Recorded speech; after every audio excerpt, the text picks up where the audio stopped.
जय हिंद दोस्तों, कैसे शुरू करता हूँ मस्त होंगे, अपने चिलकार में व्यस्त होंगे। स्वागत है सभी का 7 फरवरी 2026 के एग्जाम में। आज हम करने वाले हैं सस्टेन सामाजिक विज्ञान के मोस्ट इंपॉर्टेंट क्वेश्चन, जो कि पिछले 5 वर्षों के प्रीवियस ईयर क्वेश्चन पेपर लिए गए टॉप 25 क्वेश्चन है। चैनल पर जो भी नए हैं चैनल को सब्सक्राइब कर लीजिए। क्लास को स्टार्ट करते हैं और पहला क्वेश्चन है, कक्षा में परिचर्चा के लिए दिए जाने वाले सामाजिक आंदोलन के प्रत्येक अध्ययन यानी केस स्टडी में निम्नलिखित का होना आवश्यक नहीं है। यहाँ पर नेगेटिव पूछा हुआ है। आंदोलन के समाधान, आंदोलन की पृष्ठभूमि, आंदोलन के उद्देश्य, आंदोलन से संबंधित समस्याओं के क्षेत्र। कौन सा ऑप्शन राइट है? क्वेश्चन इंपॉर्टेंट है।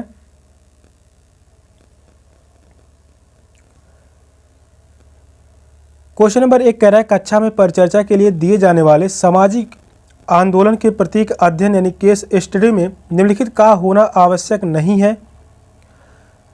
आंदोलन के समाधान, फर्स्ट ऑप्शन करेक्ट है। आंदोलन के समाधान, किसी मामले का अध्ययन यानी केस स्टडी एक कार्यभार के रूप में होता है जिसकी पृष्ठभूमि में उस कार्य का उद्देश्य एवं समस्या निहित होती है। सामान्यतः पर जब कोई विद्यार्थी केस स्टडी करता है तो वह उससे संबंधित पिछले मामलों का भी अध्ययन करता है और वे उस मामले की समस्याओं का समाधान नहीं प्रदान करता। फर्स्ट ऑप्शन करेक्ट है। आंदोलन की पृष्ठभूमि या सही होगा, उद्देश्य भी सही है, समस्याओं के क्षेत्र या भी जो है सही होगा। फर्स्ट ऑप्शन करेक्ट है क्योंकि यह गलत था। नेक्स्ट क्वेश्चन है, कक्षा 8 के विद्यार्थियों को मानव संसाधन के अध्यापन के समय आप विद्यार्थियों में किस मुख्य संदेश को विकसित करना चाहेंगे? संसाधन के रूप में लोगों का महत्व, मानव द्वारा संसाधनों का उपयोग, जनसंख्या का वितरण, भौतिक संसाधनों का महत्व। कौन सा ऑप्शन राइट है? जो भी क्वेश्चन करवाए जा रहे हैं सीटी एग्जाम के लिए मोस्ट इंपॉर्टेंट क्वेश्चन रहने वाले हैं, या क्वेश्चन जो है पेडागॉजी से है, जो कि पेडागॉजी से क्वेश्चन पूछे जाते हैं 15 से 20 क्वेश्चन।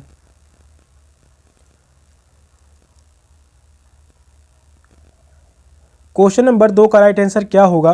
कक्षा 8 के विद्यार्थियों को मानव संसाधन के अध्यापन के समय आप विद्यार्थियों में किस मुख्य संदेश का विकसित करना चाहते हैं?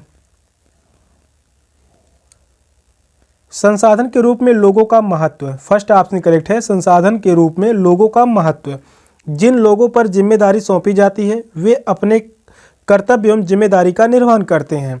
जब कक्षा 8 के विद्यार्थियों को मानव संसाधन पढ़ाया जाए तो मूल संदेश यह होना चाहिए कि लोग हमारे लिए महत्वपूर्ण हैं, जिन्हें संसाधन के रूप में बढ़ावा देना होगा। फर्स्ट ऑप्शन करेक्ट है। नेक्स्ट क्वेश्चन है, निम्नलिखित में से कौन सा एक ग्राम पंचायत का उद्देश्य नहीं है? यहाँ पर भी निगेटिव पूछा हुआ है। क्वेश्चन को ध्यान से पढ़िए एग्जाम में, क्योंकि यहाँ पर जो है निगेटिव से क्वेश्चन काफ़ी ज़्यादा पूछे जाते हैं सेट के एग्जाम में। गांव के लोगों को रोजगार देने संबंधी सरकारी योजनाएं लागू करना, गांव को बुनियादी सुविधाओं का निर्माण और रख रखाव, स्थानीय कर लगाना और इकट्ठा करना। वहीं फोर्थ ऑप्शन कह रहा है, ग्राम पंचायत अपने पंचायत का सचिव को चुनती है। कौन सा ऑप्शन राइट है?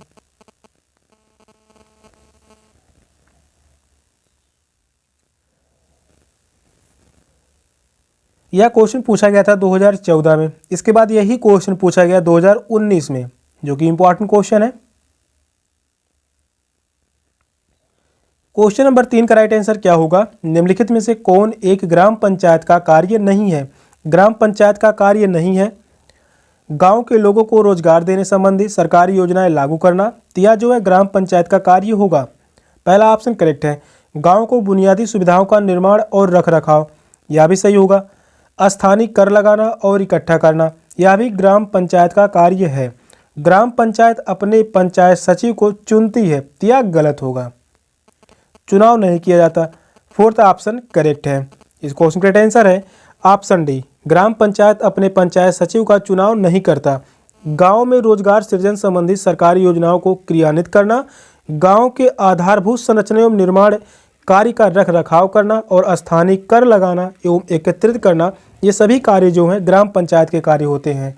फोर्थ ऑप्शन करेक्ट है। नेक्स्ट क्वेश्चन है, निम्नलिखित में से कौन सा एक दीवानी सिविल कानून के दायरे में नहीं आता? यहाँ पर भी निगेटिव है। जमीन को बेचने संबंधित विवाद, दहेज के लिए महिलाओं को परेशान करना, तलाक का केस फाइल करना, बच्चों को रखने का दावा करना। कौन सा ऑप्शन राइट है?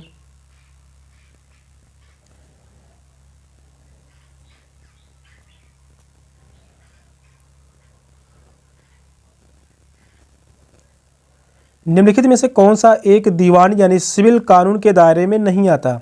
सिविल कानून के दायरे में कौन नहीं आता?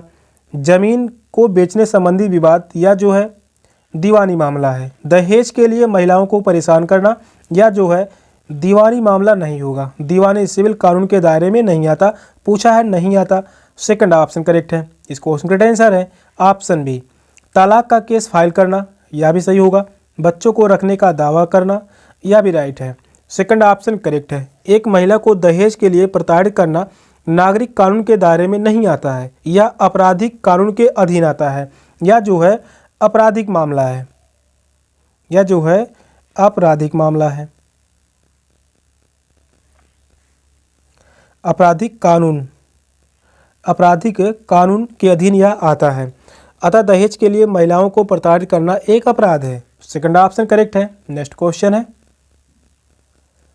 न्यायपालिका के संबंध में निम्नलिखित कथनों में से कौन सा कथन गलत है? यहाँ पर भी गलत कथन पूछा हुआ है। न्यायपालिका का संसद द्वारा पारित किए गए कानूनों को रद्द करने का अधिकार है।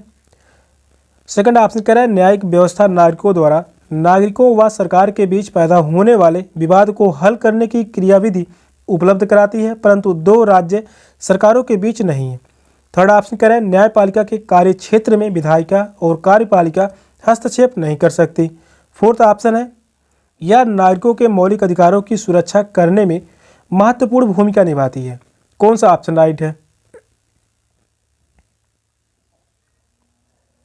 क्वेश्चन लंबा है, क्वेश्चन को ध्यानपूर्वक पढ़िए और बताइए कौन सा ऑप्शन करेक्ट है।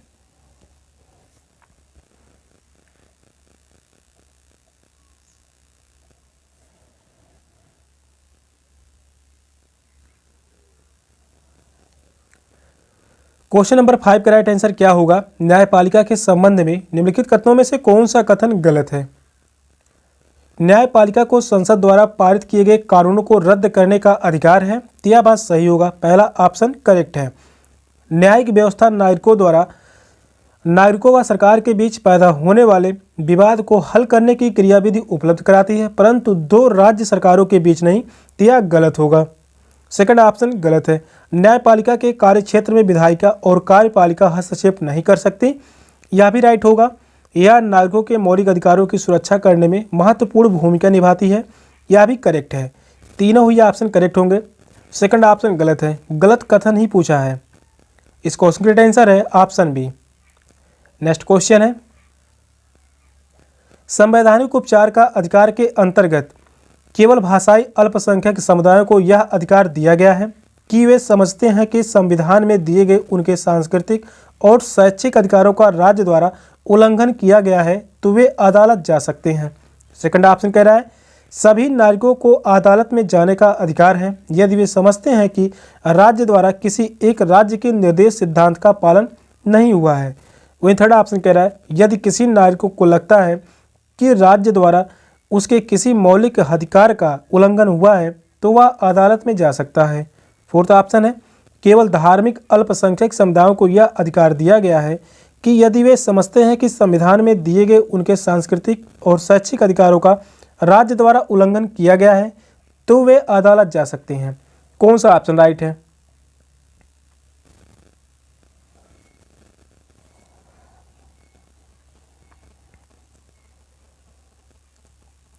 बहुत ही महत्वपूर्ण क्वेश्चन है, काफ़ी बार एग्जाम में क्वेश्चन बन चुका है। यह क्वेश्चन पूछा गया था 2015 में, इसके बाद यही क्वेश्चन पूछा गया 2021 में, 2024 में यह क्वेश्चन पूछा गया था कथन में। संवैधानिक उपचारों का अधिकार, संवैधानिक उपचारों का अधिकार है अनुच्छेद 32 में। संवैधानिक उपचारों का अधिकार अनुच्छेद 32 में, जो कि बहुत ही इंपॉर्टेंट अनुच्छेद है। क्वेश्चन नंबर 6 का राइट आंसर क्या होगा? संवैधानिक उपचारों का अधिकार के अंतर्गत यदि किसी नागरिक को लगता है कि राज्य द्वारा उसके किसी मौलिक अधिकार का उल्लंघन हुआ है तो वह अदालत में जा सकता है। थर्ड ऑप्शन करेक्ट है। इस क्वेश्चन का आंसर है ऑप्शन सी। नेक्स्ट क्वेश्चन है, संयुक्त राज्य अमेरिका में नागरिक अधिकार आंदोलन शुरू हुआ था सभी अफ्रीकी अमेरिकन नागरिकों के लिए समान अधिकारों तथा जाति विभेद की समाप्ति की मांग के लिए। सेकंड ऑप्शन है अफ्रीकी अमेरिकी पुरुषों के मताधिकार की मांग के लिए। अफ्रीकी अमेरिकी वरिष्ठ नागरिकों की सामाजिक सुरक्षा की मांग के लिए, अफ्रीकी अमेरिकन महिलाओं के मताधिकार की मांग के लिए। कौन सा ऑप्शन करेक्ट है?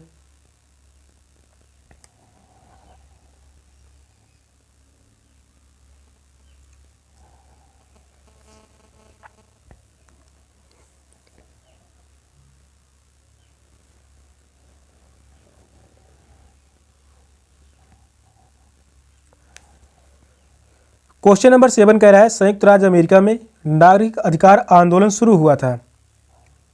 इस आंदोलन को शुरू किया गया था सभी अफ्रीकी अमेरिकन नागरिकों के लिए समान अधिकार तथा जाति विभेद की समाप्ति की मांग के लिए। फर्स्ट ऑप्शन करेक्ट है। अमेरिका में नागरिक अधिकार आंदोलन को बृहद नागरिक प्रतिरोध के रूप में चित्रित किया जाता है। यह अमेरिकन अफ्रीकी के बीच विभेद एवं जाति पृथक्करण समाप्ति से संबंध था। फर्स्ट ऑप्शन राइट है।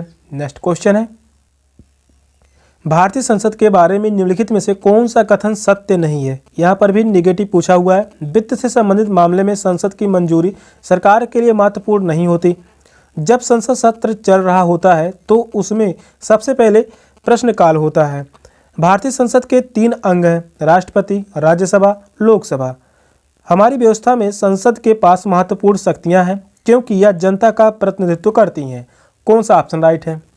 मोस्ट इंपॉर्टेंट क्वेश्चन है। यह क्वेश्चन पूछा गया था 2023 में।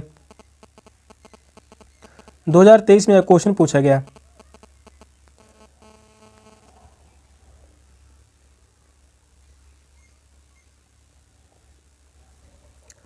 क्वेश्चन नंबर 8 का राइट आंसर क्या होगा? भारतीय संसद के बारे में निम्नलिखित में से कौन सा कथन सत्य नहीं है? यहाँ पर निगेटिव पूछा हुआ है। वित्त से संबंधित मामलों में संसद की मंजूरी सरकार के लिए महत्वपूर्ण नहीं होती। तो यह जो है गलत होगा।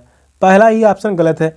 जब संसद सत्र चल रहा होता है तो उसमें सबसे पहले प्रश्नकाल होता है। यह सही होगा।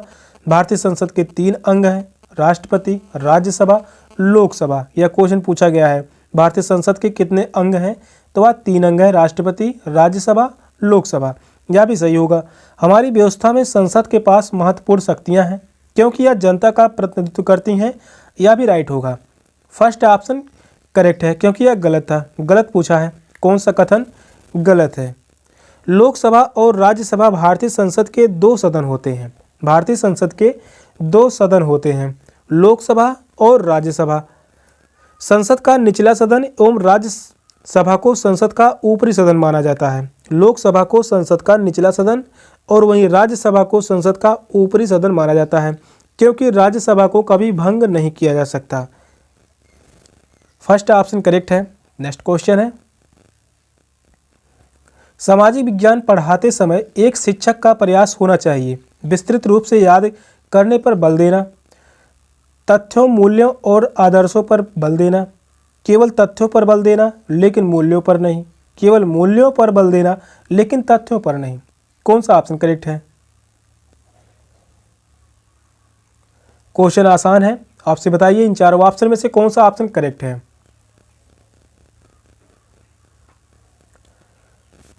क्वेश्चन नंबर 9 का राइट आंसर क्या होगा? आप सभी कमेंट में बताइए। सामाजिक विज्ञान पढ़ाते समय एक शिक्षक का उद्देश्य क्या होना चाहिए? एक शिक्षक का प्रयास होना चाहिए तथ्यों, मूल्यों और आदर्शों पर बल देना। सेकंड ऑप्शन करेक्ट है। विस्तृत रूप से याद करने पर बल देना, तो याद करना किसी भी ऑप्शन में हो तो वह नेगेटिव होता है, गलत। केवल भी जो शब्द होता है यह भी नेगेटिव होता है। केवल तथ्यों पर बल देना लेकिन मूल्यों पर नहीं, गलत होगा। यहाँ पर भी केवल शब्द आया है, यह भी नेगेटिव के लिए है। केवल मूल्यों पर बल देना लेकिन तथ्यों पर नहीं, तो यह भी ऑप्शन गलत है। इस क्वेश्चन का राइट आंसर है ऑप्शन बी, तथ्यों, मूल्यों और आदर्शों पर बल देना। यह एक शिक्षक का प्रयास होना चाहिए। नेक्स्ट क्वेश्चन है मान लीजिए सामाजिक विज्ञान की प्रस्तावित पाठ्य पुस्तक विद्यार्थियों के लिए कठिन है, आप क्या करेंगे? विभिन्न प्रकार की पूरक सामग्रियां प्रदान करेंगे, प्रत्येक पाठ का संक्षिप्त विवरण लिखवाएंगे, प्रश्न उत्तर तकनीक का प्रयोग करेंगे, रटकर सीखने पर बल देंगे। कौन सा ऑप्शन राइट है?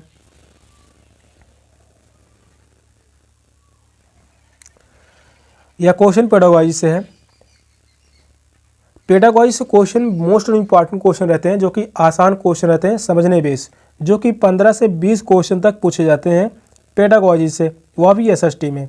SST में टोटल क्वेश्चनों की संख्या रहती है 60 क्वेश्चन, और यहाँ से 15 से 20 क्वेश्चन मिल जाते हैं पेडागोजी से। क्वेश्चन नंबर 10 कह रहा है, मान लीजिए सामाजिक विज्ञान की प्रस्तावित पाठ्य पुस्तक विद्यार्थियों के लिए कठिन है, आप क्या करेंगे? विभिन्न प्रकार की पूरक सामग्रियां प्रदान करेंगे।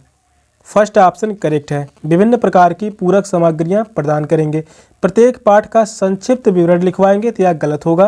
प्रश्न उत्तर तकनीक का प्रयोग करेंगे, यह भी गलत होगा। रटकर सीखने पर बल देंगे, यहाँ पर जो है रटना शब्द किसी भी ऑप्शन में आ जाए, यह भी जो होता है निगेटिव टैग वर्ड होता है, तो यह भी गलत होगा। फर्स्ट ऑप्शन करेक्ट है, विभिन्न प्रकार की पूरक सामग्रियां प्रदान करेंगे। सेशन क्लास क्वेश्चन था। क्वेश्चन कैसे लगे कमेंट में जरूर बताइएगा। चैनल पर नए हैं, चैनल को सब्सक्राइब कर लीजिए। मिलते हैं फिर नेक्स्ट क्लास में, तब तक के लिए बाय बाय, टेक केयर, जय हिंद।